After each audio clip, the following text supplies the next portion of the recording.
together. Welcome. It's good to be here. And I would also like to introduce and welcome our guest leader. This is Delaney Piper from the Highlands Presbyterian Church. They might not be able to see you from behind there. Today we are having a pulpit swap where our Reverend Elizabeth is preaching at the Highlands Presbyterian today.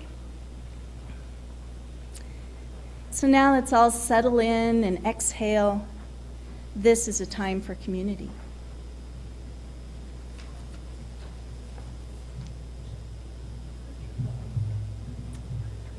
Hi, I'm Lori McGill, a member of the Committee on Shared Ministry, here to welcome you to this church where we are on a shared journey to find meaning, connection, and community together. If you're new to us, please fill out a welcome card, drop it in the offering basket so we can share information about our activities and help find what nourishes your spirit here. There are note cards in your pew for writing your joys and sorrows for the pastoral prayer. We pass a square basket during the offering to gather these. Write your name or remain anonymous. You can write "do not share" if there's something you want held in care by our minister and pastoral care team, but not spoken aloud. We have many activities and events that happen each week in this community. Here are a few coming up. Today, we do have, just as a reminder, on our second and fourth Sundays, the faith development class for 5 to 12-year-olds meets downstairs following the time for all ages. Brigitte wanted me to let you know that our fire moms are alone parenting today. Please sign the Mother's Day cards in the social hall to let them know that we celebrate what they're doing and to keep their families safe. Please join us next Sunday, May 17th at noon for our annual meeting. We'll be discussing and voting on the budget for 2026, 26-27 church leaders, survey results, next steps. If you like a hard copy of the agenda, one can be picked up in the administrator's office during open office hours.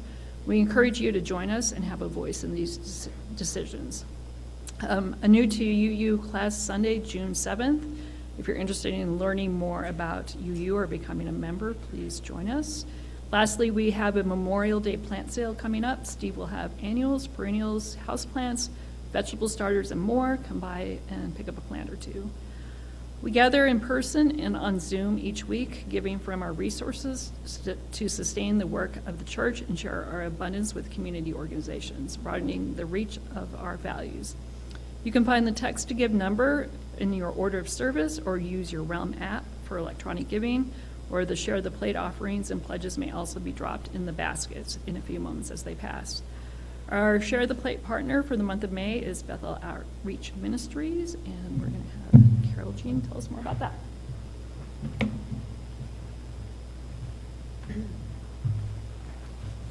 Good morning. Bethel Outreach Ministries is a faith-based nonprofit organization that focuses on re-entry support for recently discharged inmates of all kinds of penal institutions in Wyoming. Their goal is to equip former inmates with all the basic resources that help them to get their lives back on track. Some of the support services they provide include housing assistance, financial support with rent or damage deposits, budget classes, cell phones, driver's licenses, tools, work clothes, helping create resumes, obtain IDs, and get their GEDs. They also have mentoring programs. This is all to support the successful reintegration into the community. So we thank you for your generosity in supporting Bethel Outreach Ministries this month in assisting those trying to rebuild and restore their lives after experiencing incarceration. Thank you.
Thank you for the generosity of these gifts that will work towards the good works of this church and the greater community.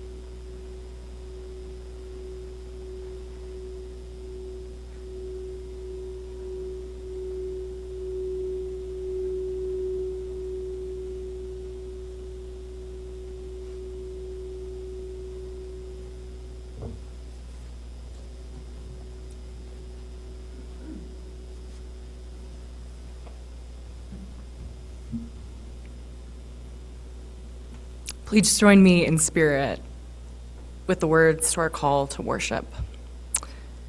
From our very first breath, we reach out. Co-regulation, not self-regulation, is in our nature. We find our cues from the sun and the moon, from each parent and caregiver. We find our place in this great turning planet by turning to one another. Generation to generation, we awaken to the dawn and fall asleep to the evening's end. Our life's journey is part of something greater, something simple, something divine. A flame cannot be lit without a spark. A life cannot begin without the air, and we cannot begin to find ourselves without love. May we reach out to one another. May we offer love and nurturing care.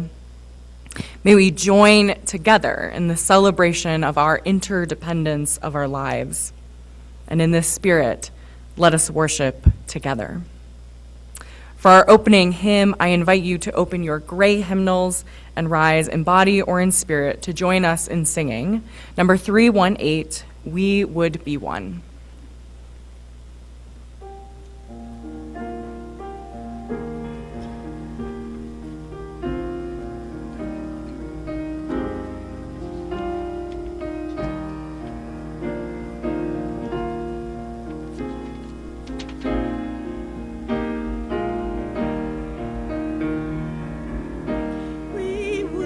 Be one as now we join in singing our hymn of love to pledge ourselves anew to that high cause of greater understanding of who we are and what is in truth. We would be one in living for each other to show to all a new community. We would be one in building for tomorrow, a nobler world than we have known today.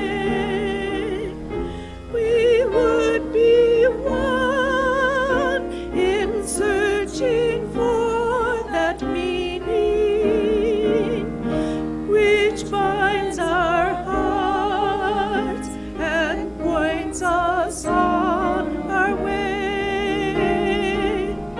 As one we pledge ourselves to greater service, with love that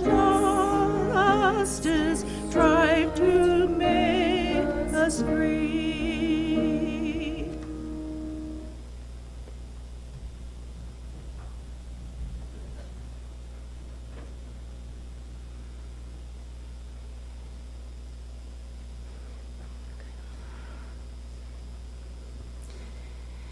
Our chalice lighting words are For All the Mothers on Mother's Day by Linda Susan Ulrich. We light this chalice for all the mothers and mother figures, the grandmothers, aunts, and extended family members who mother, the soon-to-be mothers, the wish they were mothers, the never wanted to be mothers, the it's complicated mothers, the birth mothers, foster mothers, adoptive mothers, stepmothers, the used-to-be dad mothers, and more than one mom mothers, the single mothers, the separated mothers, stay-at-home mothers, unhoused mothers, the grieving mothers, those who grieve their mothers, and those whose grief is complex. For all the communities that mother, and for all who depend on the great mother, you are held and beloved.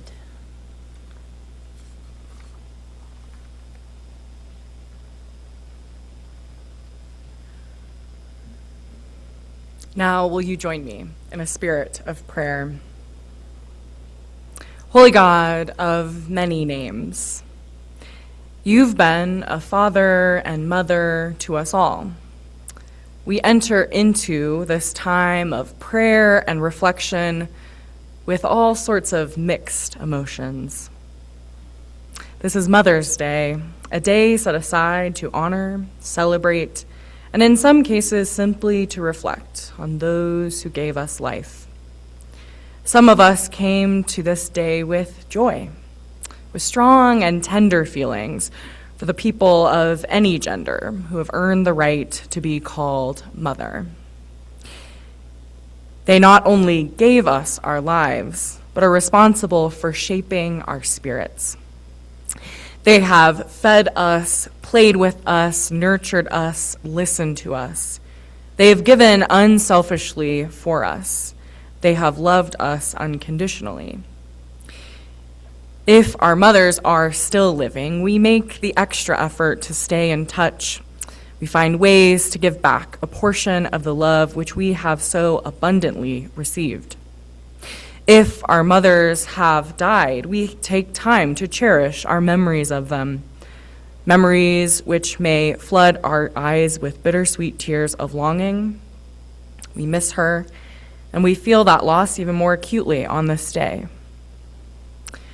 while also being grateful for her strength, her wisdom, and her beauty, and the gifts of life which she has passed on to us. And for others of us, this day is not for celebration, but rather a time for reflection. Perhaps we cannot bring ourselves to buy that greeting card, that one that waxes poetically about a mother's love or her presence in our lives. Rather, we may feel her absence through death or indifference or pain. We may have complicated and difficult and unhappy associations with mother. Instead, we may use this time to reflect on those who have mothered us, the people in our lives who have shown their love for us, whether through parenting, caregiving, or mentoring, those who have served us as our teachers, our guides, and our friends. And on this Mothering Day, may we remember the great mother of life, the ground of our being that sustains us, whose body is the very substance of our existence, the very ground we walk upon, the source of our being. Let us give thanks. From whatever place of the Spirit we come this morning, let us once again enter into a time of silence, knowing that when we quiet our minds, our bodies, our spirits, we can hear a new voice. As we hold this moment of silence, let us light a candle for this community,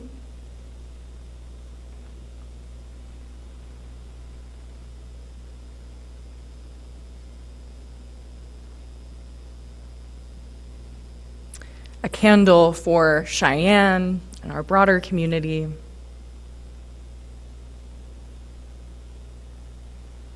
and a candle for our greater world.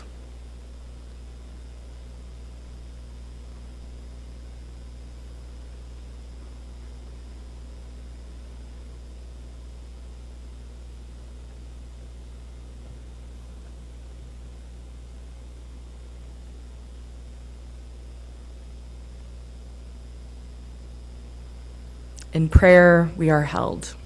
Amen.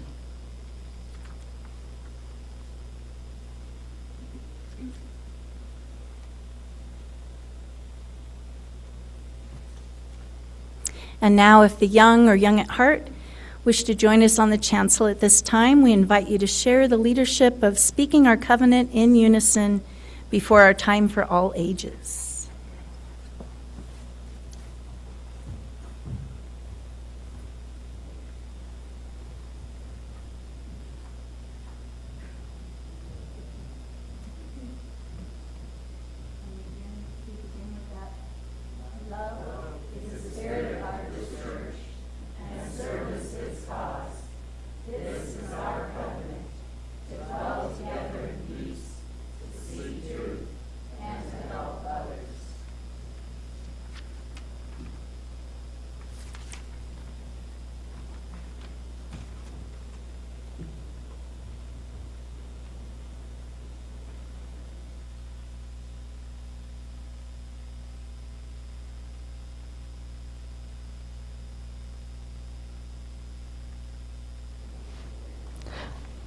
Oh, phew.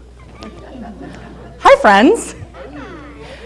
So I'm new here, so can you guys help me out? Because this is all new for me. So I'm going to first ask that we make a story, or a circle. I'm going to tell you a story. We're going to make a circle. And can you invite one more friend who is young at heart to come join us?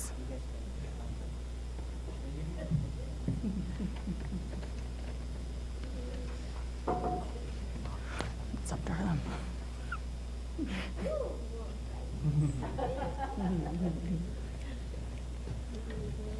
Okay, so we're going to make a circle right here. It's Mother's Day. It's Mother's Day, and mothers are present.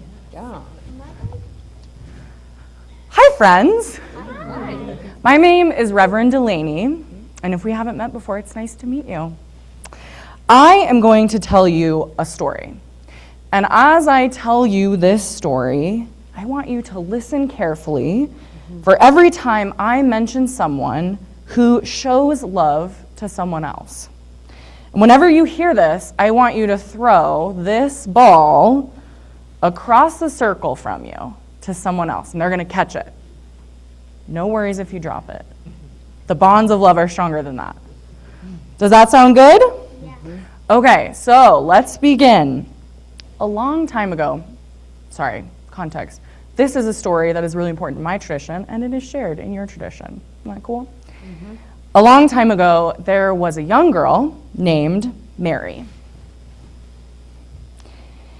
And Mary was very young when she learned that she was pregnant. We can imagine that might have been kind of scary. But even before she ever met her child, Mary loved this son of hers, who she named Jesus. Uh-oh. Our string had a break in it.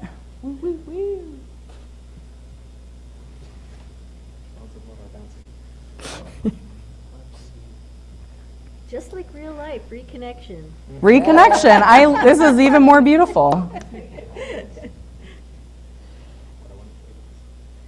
Mary loved Jesus. She sang songs to him that were really revolutionary. She imagined what amazing things that he might do in his life, things that would bring love, joy, and justice into their community. And even though we don't know anything about Mary's own family, we know that she wasn't alone. When Mary learned she was pregnant, she traveled a really far way to go visit her cousin Elizabeth.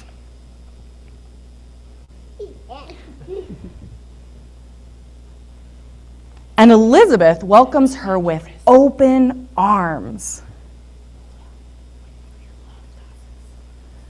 Elizabeth opens her home up with open arms to Mary. Elizabeth loves her cousin, her little cousin. And she understands some of what Mary is experiencing because she is also experiencing her own miraculous pregnancy. Elizabeth and her husband Zachariah open their home and they let Mary stay with them for 3 months. That's kind of a long time. Might be a source of love.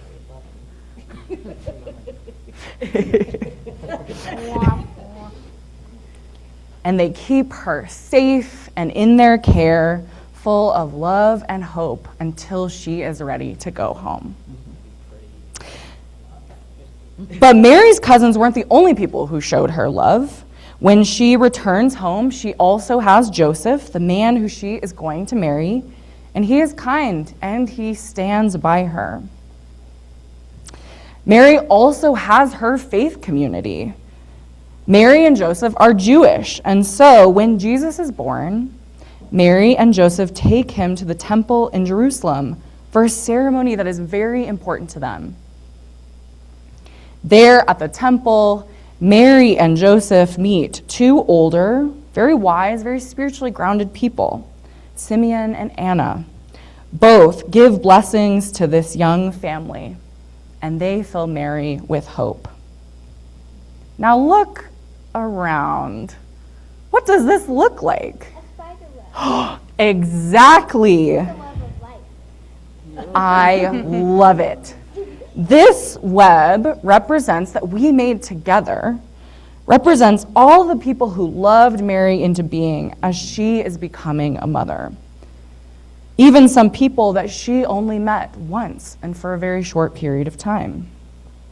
But I'm sure we're missing some people, so I want to open up with a question. Let's add some more. Who has loved you into being? My mother. Your mother. Yeah. You are very lucky. Someone else want to share? My mom, right here. Your mom? My church family. My church family. We're getting sweet of that. Yeah. That's the point. Both of my parents. Both of your parents. I didn't hold it. Hold your string. I know, my. I am the weakest link. I'm going to add my niece, who is not a niece by blood, but a niece by choice. My friends. I did make this tricky for you guys. All right, we're going to stop there, even though I know there are many, many more names. This is a lot of love, isn't it? Yeah. And for this, we are very, very grateful. Thank you, friends. You can just handle this bundle of love to me. I can sit and wrap it up over there. Thank you. Support chicken.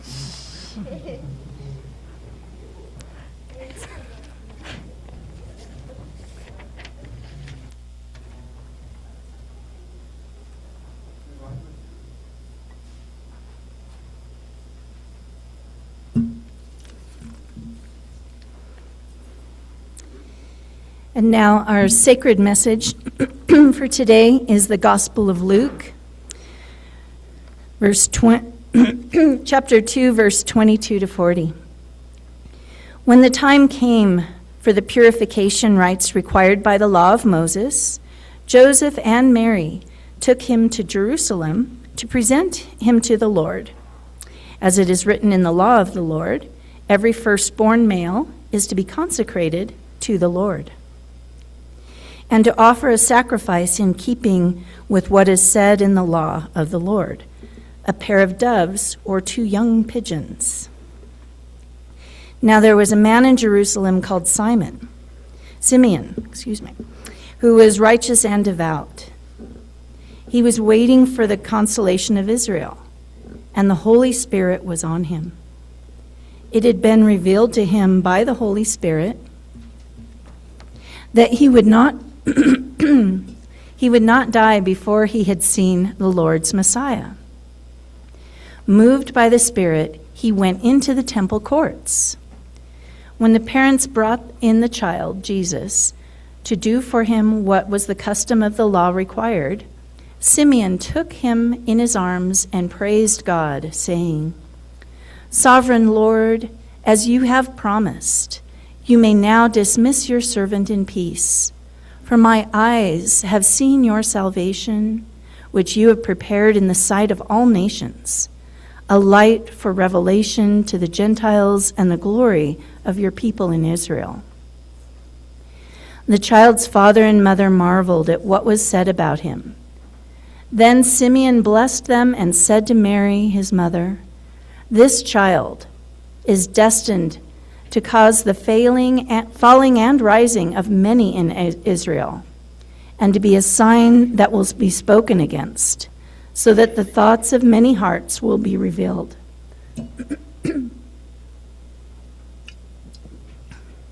And a sword will pierce your own soul too.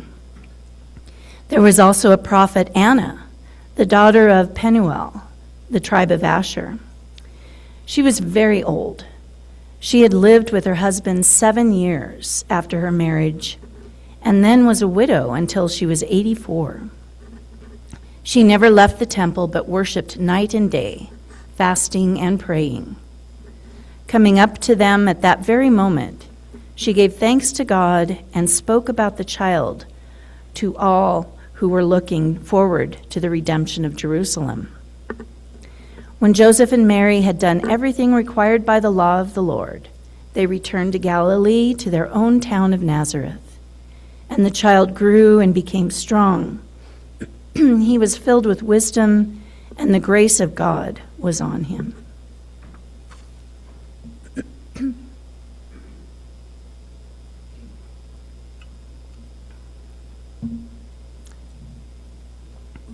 And now our core reading, The Thunder, Perfect Mind. I was sent from the power, and I have come to those who think upon me, and I was found among those who seek after me. Look at me. You will think upon me, and you hearers, hear me. For I am the first and the last. I am the honored and the scorned. I am the harlot and the Holy One. I am the wife and the virgin. I am she, the mother and the daughter. I am the members of my mother. I am the barren one and the one with many children. I am he whose marriage is multiple, and I have not taken a husband. And I am the midwife, and she who does not give birth. I am the comforting of my labor pains. I am the disgraced and exalted one.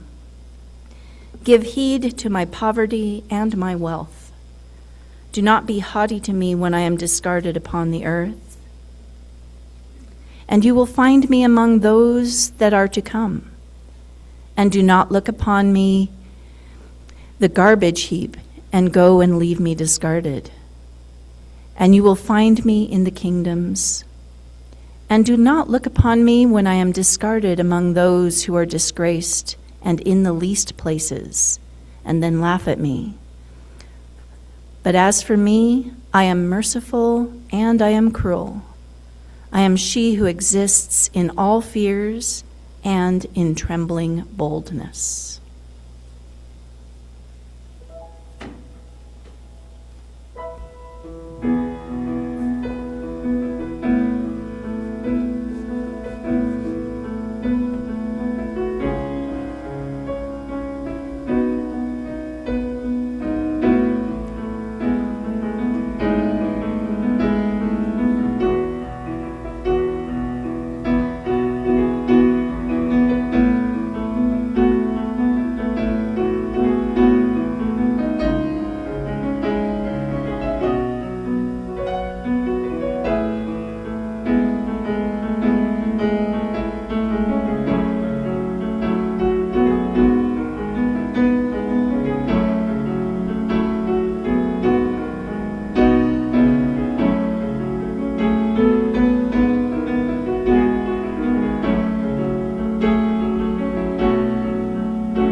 Thank you for that beautiful music. And thank you all for welcoming me among you today. Part of the intention for this pulpit swap, when Reverend Elizabeth and I started talking about it, is not only did we want to take the opportunity for the two non-binary pastors in Cheyenne to kind of get to know each other's communities, but I also know that you all are in a season of transition. And so, as two communities who have a long history of collaborating on justice, on caring ministries, and on fellowship together, I wanted to express to you our commitment to supporting you in this season of transition. So, our prayers and our good thoughts are with you as you enter into this journey. Every week, across the world, Christian communities of all varieties raise their voices to say the prayer that Jesus taught us. It's often called the Lord's Prayer. At Highlands, we recently began singing a different version, which instead of beginning with the familiar Our Father in Heaven, addresses God with these words. I'm not going to sing them because I'm a little nervous, but some of you have heard it. Ground of all being, Mother of life, Father of the universe, your name is sacred. You all, perhaps more than most, likely know that Christian traditions have not always been comfortable with the femininity of the divine. Too often, patriarchal theology has been used to reinforce patriarchal society, shaping not only how people imagine God, but also how people are imagined, if they are worthy of authority, of dignity, and power. And when feminist movements have challenged those patriarchal systems, calling into question both patriarchal society and patriarchal theology, they have frequently been portrayed by religious institutions as challenging God. This despite the fact that throughout our sacred texts, God is described using both masculine and feminine language and imagery. In the text sacred to my tradition, God is described as king and shepherd, but also as a woman searching for her lost coin, a mother in labor, a nursing parent who cannot forget their child, and a mother eagle sheltering her young. In both the Hebrew and Greek, the Holy Spirit is feminine. Both Ruach HaKodesh in Hebrew and Pneuma in Greek are grammatically feminine. And so from the very beginning, the Spirit of God is not depicted as distant or static, but as breath and wind, a presence alive and in motion, hovering over the waters of creation, animating life, drawing people towards hope, truth, and wisdom. Jesus, too, seemed rather unbothered with his own femininity in the days before his arrest, trial, and death, as he is weeping over the sorry state of his beloved city, Jerusalem. Jesus describes himself as a mother hen who longs to gather her chicks underneath her wing. In one of his most vulnerable moments, Jesus reaches for maternal language to describe divine love for the world. It is also an image of fiercely protective, while simultaneously tender love. And it points to the gender fluidity of both humans and the divine.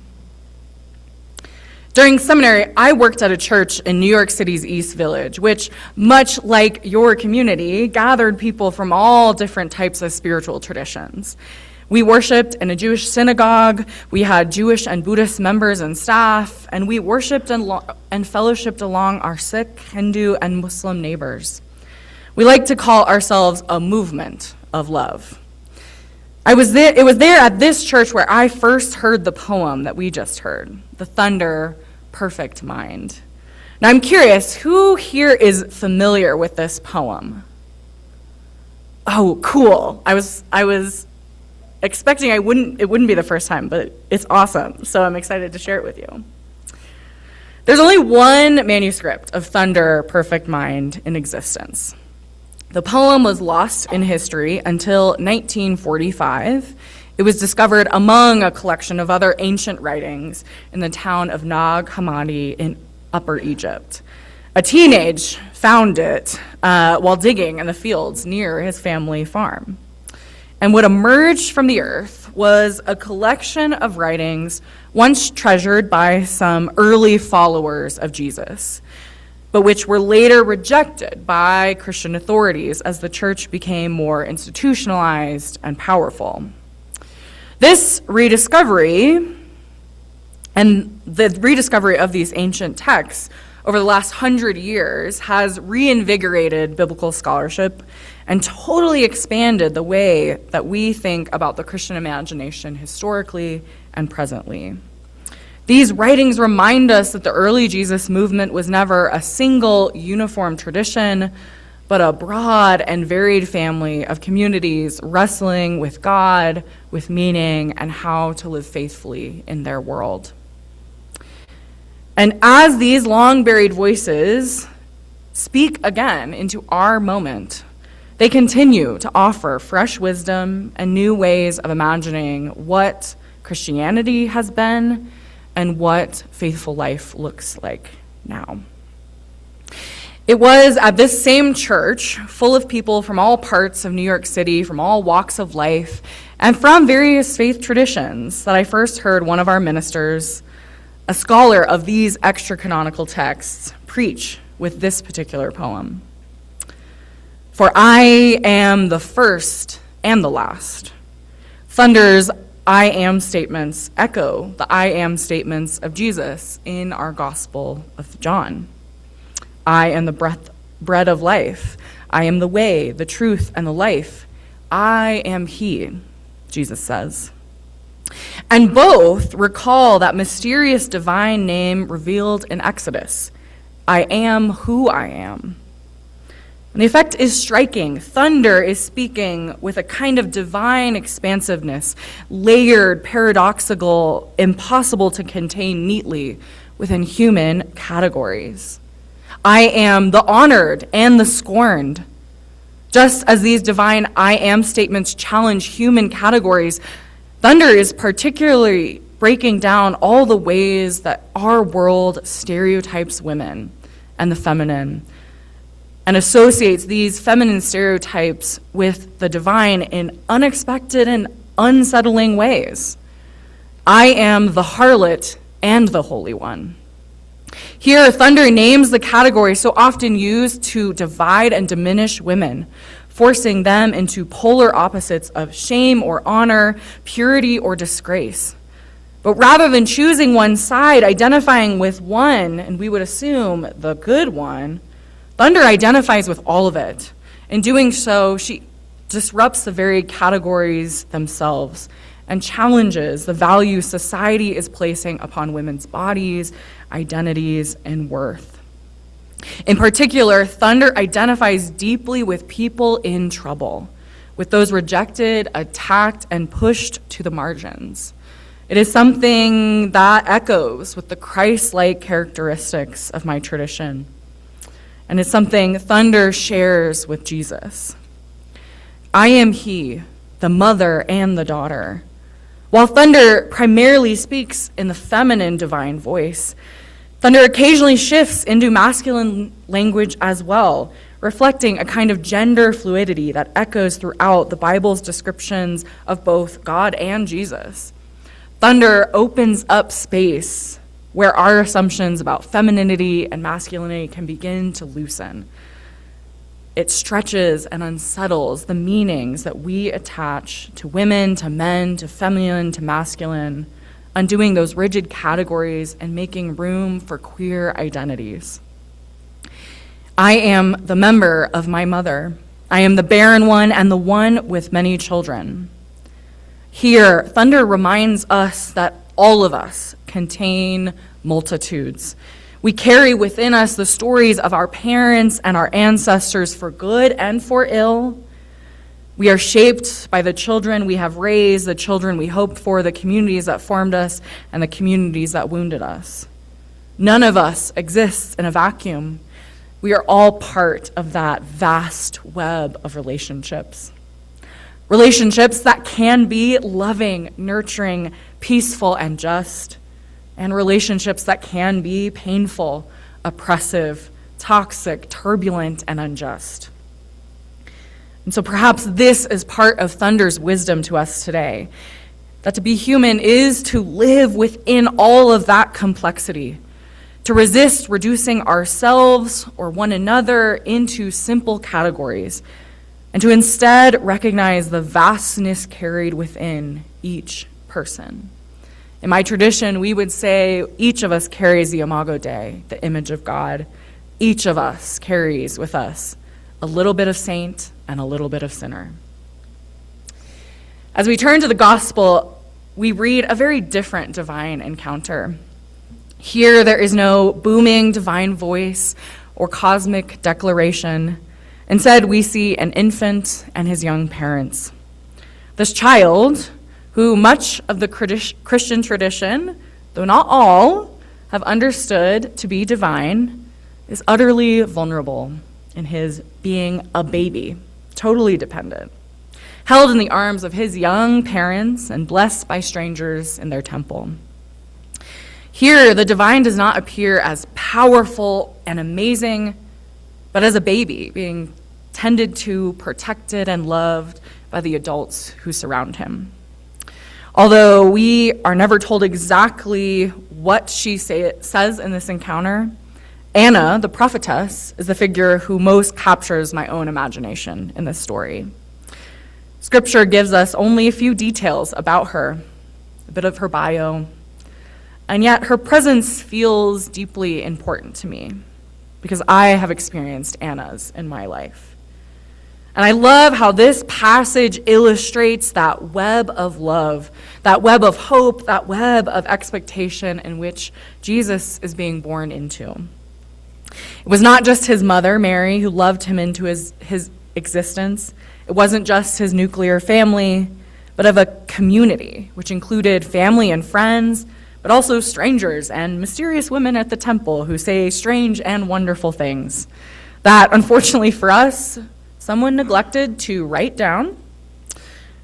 But this brief moment reminds us that it took that community to raise up this young person who would one day contribute to the work of peace, justice, and a renewal among his people.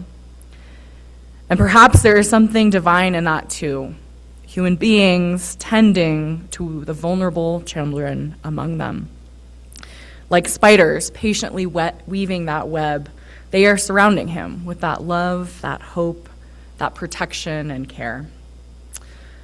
Perhaps Anna's words were what gave Mary and Joseph that little extra measure of comfort and hope as they devoted themselves to the exhausting, precious work of caring for their newborn child. Perhaps Anna's boldness gave Mary permission to be bold herself. Perhaps Anna's prophetic vision helped nurture Mary's own vision. And perhaps some of this was all passed down to Jesus himself, who, as an adult, seems remarkably at ease with the bold, visionary, fiercely protective, and loving women in his midst and his ministry. So at ease with femininity that in one of his most tender, vulnerable moments, he describes himself as a mother hen, protective, steadfast in love, gathering the vulnerable underneath her wing. When I was in seminary, I had my own encounter with a woman like the prophetess Anna. I was at that same church that I already described where I heard that first reading of Thunder, Perfect Mind. One day, I had this strange and awesome experience while leading the pastoral prayer. I can't explain it, but as I left the lectern, there were tears streaming down my face and snot running down my nose. And as I walked to the back of the sanctuary, Diane stopped me. This volunteer I'd worked with a little bit. This gorgeous, older, black lesbian woman with that stylish shaved head who always had the flyest outfits. And she pulled me into her arms and held me close as I wept. And then she spoke words of blessing over me, words I can't even recall to this day. spoken in that warm vernacular of the Black church. As I think back on that experience of that week, and I've tried to relay it in words to you, it's ironic that I forget what she actually said to me.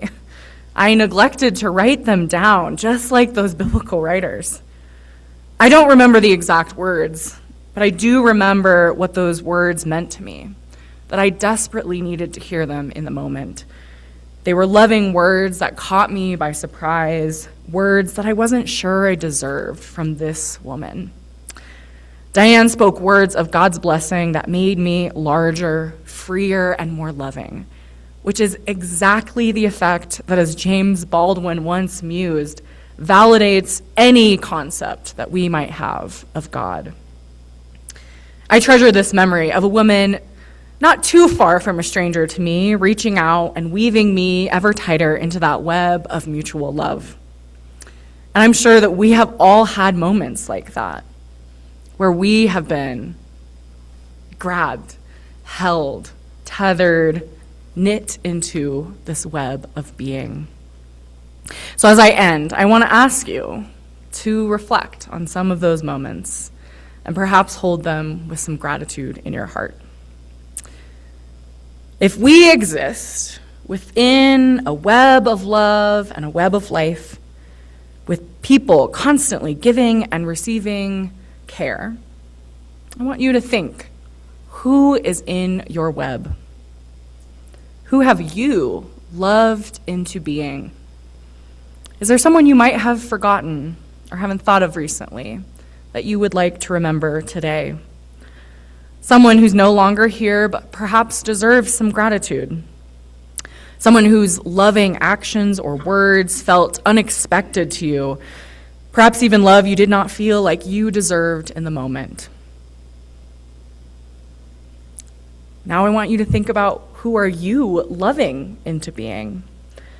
Is there someone you have poured yourself into that you just can't take off your mind? Is there someone you maybe have overlooked who needs your attention? Someone who can be challenging for you to love, but who you want to love anyway, who has spoken a loving word to you that maybe surprised even you? And finally, who today might you share some love with next?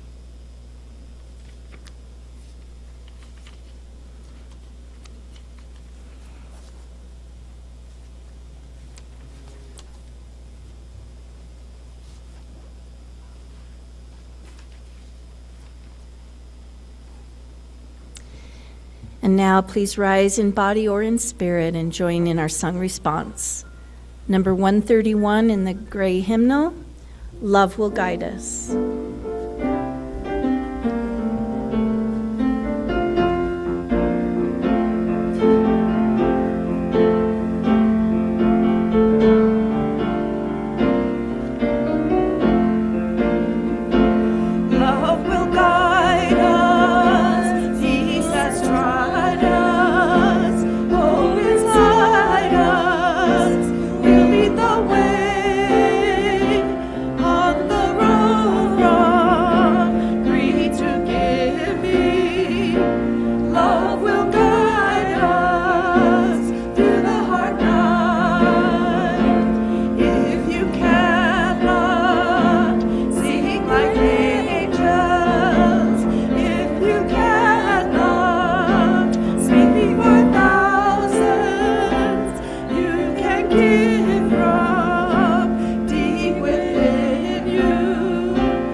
All right, and now please remain standing as we extinguish our chalice flame and speak together the words in our order of service. We extinguish this flame, but not the light of truth, the warmth of community, or the fire of commitment. These we carry within our hearts until we are together again.